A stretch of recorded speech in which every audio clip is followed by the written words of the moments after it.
وہ سوچتا ہے کہ مجھ سے بڑا کون ہے. انسان بلڈنگ والا ہو گیا وہ سوچتا ہے مجھ سے بڑا کون ہے.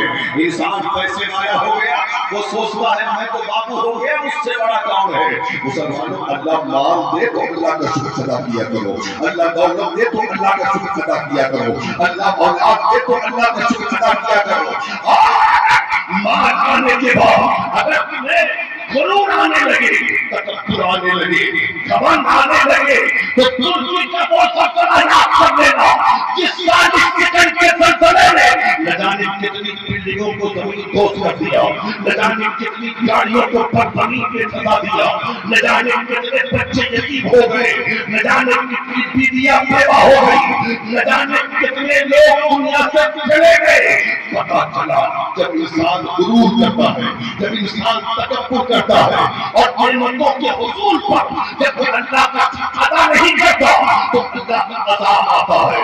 اللہ کا عذاب آتا ہے اور جب عذاب آتا ہے تو وہ نہیں دیکھتا کہ کہاں غریبی جھوپڑی ہے, کہاں امیر کی بلڈنگ ہے. اس عذاب کی چپیٹ میں امیر بھی آتا ہے, اس عذاب کی چپیٹ میں غریب بھی آتا ہے. اس لیے ہمیں بچا. اللہ اگر جھوپڑی میں رکھے پھر بھی اپنا شکر ادا کرو. اللہ اگر بلڈنگ میں رکھے پھر بھی اپنا شکر ادا کرو. اللہ اگر کوٹھی میں رکھے پھر بھی اپنا شکر ادا کرتے رہو تاکہ اللہ کے عذاب سے بچتے رہو. لیکن ہاں وہ مال جو اللہ کی راہ میں خرچ کیا جائے, وہ مال جو راہ خدا میں خرچ کیا جائے, وہ مال جو کسی بیوہ کے سر کو ڈھکنے کے لیے خرچ کیا جائے, وہ مال جو کسی غریب کی بچی کی شادی پر خرچ کیا جائے, وہ مال جو مسجد اور مدرسہ بنانے میں خرچ کیا جائے, وہ مال جو مدارس شرعیہ کے بچوں پر خرچ کیا جائے, وہ مال جو علماء پر خرچ کیا جائے, وہ مال جو کسی غریب پر خرچ کیا جائے, وہ مال انسان کے لیے دخول جنت کا سبب ہے, انسان کے لیے جنت میں جانے کا سبب ہے.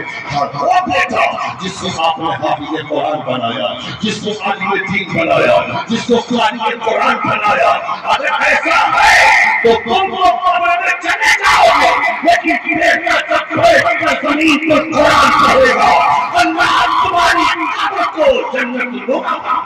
نعرہ تکبیر, نعرہ اعلیٰ حضرت, عظمت قرآن, عظمت قرآن, نعرہ تکبیر. علامہ ضیاء الدین کٹک اڑیسہ, نعرہ تکبیر, نعرہ رسالت. آج کیا ہے, ہر انسان اپنے بچے کو, ایک امیر ہے وہ سوچتا ہے میرا بچہ ڈاکٹر بنے, ایک امیر ہے وہ سوچتا ہے میرا بیٹا انجینئر بنے, وہ امیر ہے میرا بیٹا پروفیسر بنے, پائلٹ بنے. میں کہتا ہوں, میں نہیں کہتا کہ تم اپنے بچے کو ڈاکٹر مت بناؤ.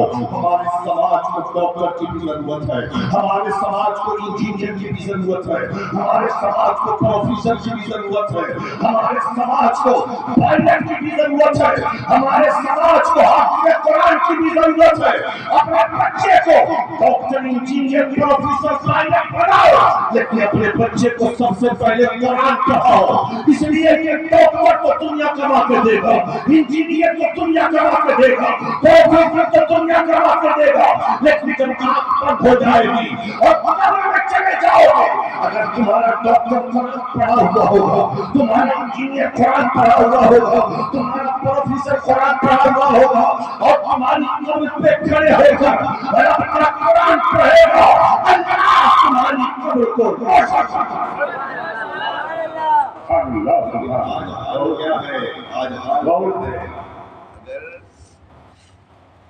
شادی ہوتی ہے نا تو میاں بیوی آپس میں یہ بات کرتے ہیں اگر بیٹا ہوگا تو اسے ہم انگلش میڈیم اسکول میں پڑھائیں گے, ایک بیٹا ہوا اسے ڈاکٹری میں بھیج دیا, دو بیٹا ہوا اسے انجینئرنگ میں بھیج دیا, تیسرا ہو گیا اسے پائلٹ میں بھیج دیا. کیونکہ یہ تینوں بچے بڑے خوبصورت تھے اور ذہین بھی تھے, صالح الاعضاء بھی تھے. چوتھا بچہ ہوا اتفاق سے کھانا پینا ہو گیا, وہ اندھا ہو گیا, اپاہج ہو گیا, کمزور ہو گیا.